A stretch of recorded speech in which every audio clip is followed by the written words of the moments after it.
Que bom que você voltou. Pelo menos você está me dando mais uma chance de aprofundar um assunto que, como eu já falei no primeiro vídeo, eu sei que é polêmico. Eu sei que muitos pastores têm muita dificuldade de lidar com isso. Por quê? Porque todo pastor, segundo o coração de Deus, o que acerta mesmo na veia, ele tem que estar casado para sempre com a mesma esposa. Ele tem que estar no primeiro casamento, tá lá já, alguns até já bem velhinhos, né? Com uma grande história, com filhos, netos, um ministério estabelecido, sabe, uma respeitabilidade. Este é o modelo certo, este é o modelo de Deus. E com certeza, estas pessoas, tanto o pastor como a pastora, ou o pastor e a esposa de pastor, e como sofre a esposa de pastor, que não é pastora, mas eu não vou entrar nesse assunto que é polêmico, já chega a polêmica do divórcio. Então esse casal já viu de tudo um pouco, já tem assim muito conselho para dar de muitas coisas, mas falar realmente com um casal que está à beira do divórcio, ou que chegou ao ponto de não dar mais, eu não quero mais ver essa pessoa, não está nem buscando reconciliação, ou já divorciou, ele não vai saber o que falar. Por mais que ele possa ler nos livros, por mais que ele possa ouvir pessoas falar, não tem a mesma verdade, que não tem a mesma dor e a mesma reconciliação e a mesma paz e alegria de uma nova oportunidade que Deus pode dar, como eu e minha esposa temos.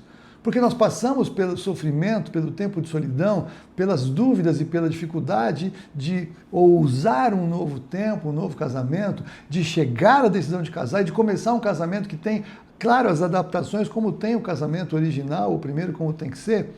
E no caso, quando tem filhos, quando tem o ex-cônjuge, quando tem situações financeiras, quando tem situações de ministério, é muito mais complexa a realidade e eu sei porque nós vivemos isso na pele. E no começo nós críamos que, na igreja que nós éramos na época, o que era possível ter alguém casado em segundas núpcias, eles permitiam? Era ser líder de célula. E nós estávamos felizes. Então, a Fúvia tinha o grupo de células dela, o grupo de célula de mulheres, eu tinha o grupo de célula de homens, a minha reunião a dela era na quarta, a minha era na quinta, e estávamos servindo a Deus felizes. Por alguns motivos, nós acabamos mudando de ministério e aí fomos para um outro lugar em que o líder, né, do ministério, ele tinha... Eu falei, eu vou voltar só para congregar, não estou falando nada, que foi até onde eu tinha sido consagrado ao Ministério Pastoral. Ele fez parte da minha ordenação ao Ministério Pastoral, então eu voltei para lá. E ele no começo colocou lá, fica aí, vai indo tal, até que chegou um dia que ele me convidou para pregar. E quando eu fui pregar, o Espírito Santo se moveu naquele culto. E aquilo me deu paz de que, puxa vida, está tudo bem. Ao longo do tempo ele acabou... restaurando o meu ministério perante a igreja e reconheceu a Fúvia, o Ministério Pastoral na Fúvia, e nós passamos justamente algum tempo cuidando de divorciados, cuidando de pessoas que estavam no segundo casamento, cuidando de pessoas que estavam no terceiro casamento, e pessoas que tinham decidido que não podiam casar, estavam ali vivendo uma vida solitária, mas não sabiam exatamente o que podiam fazer. E ali nós começamos, então, a aprofundar o que cremos pela palavra. Ali nós decidimos, então, que valia a pena investir tempo para cuidar daquelas pessoas, porque nós entendíamos, de fato, a dor que eles sofriam, que eles viviam, a complicação que é alguém divorciado dentro de uma igreja que tem um monte de famílias bem estruturadas, que é exatamente como tem que ser. A base de uma igreja são as famílias, os lares fortes, eles são fundamento numa igreja saudável. Então nós olhamos tudo aquilo e não sabíamos se podíamos realmente voltar ao ministério pastoral e ele nos liberou para isso. Nos abriu as portas. E depois disso, como eu sempre tive uma vida profissional no ministério, eu acabei sendo transferido pela empresa para fora de São Paulo, para Alphaville, onde nós estamos até hoje, e ali então eles se desvincularam da gente, eles nos liberaram para começar algo novo, oraram na frente da igreja, nos enviaram, e nós então começamos o Ministério Cristão Alfa e Ômega assim numa reunião em casa. Então nós começamos declarando o que na igreja? Nós somos contra o divórcio. O divórcio é a pior opção que um casal pode ter no seu pior conflito, no seu momento mais trágico, seja até mesmo num caso de adultério, porque nós temos casos de casais com adultério em que houve perdão, houve restauração e houve ministério, e houve graça, e houve poder do Espírito Santo para agir, o que só é possível no Evangelho de Jesus Cristo.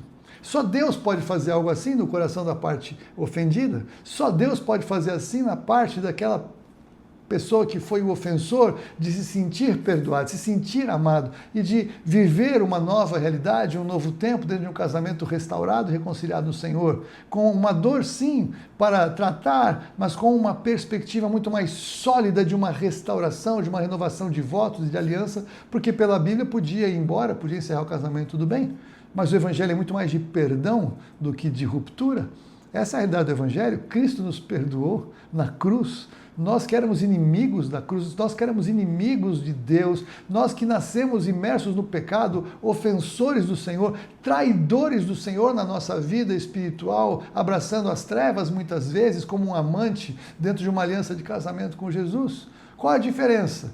É muito mais grave, porque Jesus é santo e nunca errou. E num casamento, de parte a parte, um ou outro vão errando, erros de parte a parte. Nenhum que justifique uma traição e justifique um divórcio, mas ainda assim, nunca você tem alguém que fez tudo certinho. Não, eu fiz tudo certo, olha, ele me abandonou e foi embora com outra e eu sou totalmente inocente. Não é verdade isso. O casamento é uma construção a dois e um divórcio é uma desconstrução a dois, é o que cremos, é o que ensinamos e é o que falamos. Então, na verdade, eu sei que esse tema não vai ser pacífico. Não vai todo mundo, talvez você que está vendo isso aqui está falando, nossa, esse cara está falando um absurdo, vou desligar o vídeo. Não faça isso, espera mais um pouquinho. Talvez eu te convença pelo menos a amar e perdoar as pessoas que de alguma maneira estão envolvidas nessa situação. A cuidar de algum casal aí na sua igreja que está no segundo casamento. Não seja preconceituoso, você não sabe a história. Cuide. Se a doutrina da sua igreja permite, cuide. Se não permite, aí esquece. Então tem que seguir. Você precisa seguir a doutrina da sua igreja. Se a igreja proíbe segundo casamento, tem que mudar de igreja. Não pode ficar aí, ou vai ficar solteiro, vai ficar só e vai honrar a doutrina da igreja. Eu não sou contra as doutrinas de igreja, eu não posso pregar rebelião. Mas eu posso dizer que há outras maneiras de ver, e essa é a minha fala aqui, é a minha proposta para você refletir acerca do que a Bíblia pode falar de uma outra forma, né? Então, o que eu quero trazer para você? Eu vim falar com você, então, que precisa de algo novo na sua vida. Se você está divorciado e está só, se você foi traído, abandonado, se vocês brigaram, romperam e cada um foi para um lado e não tem adultério envolvido, não tem uma outra pessoa envolvida com você, eu quero falar ainda mais. Mas eu prefiro até, se você está no limite, mas você não tem coragem de falar com seu esposo, com seu marido, que você não aguenta mais esse casamento. Provavelmente com você eu vou falar. Ou se vocês já estão falando sobre isso e não separaram por causa dos filhos, ou não separaram por causa do ministério, mais ainda, eu oro a Deus para que esses vídeos possam aquecer o coração de vocês e vocês decidam continuar e enfrentar essa situação. Então, eu quero muito mesmo que o Senhor possa usar esses vídeos na sua vida, fortalecer a sua aliança, entender que o Evangelho é um Evangelho de perdão, restauração, reconciliação, de milagre, de poder de Deus, que age na sua vida, com certeza, se você abrir o coração, abrir a porta da sua casa e do seu casamento, para ele entrar e ele se estabelecer. Ele precisa ser o Senhor da sua casa e da sua aliança.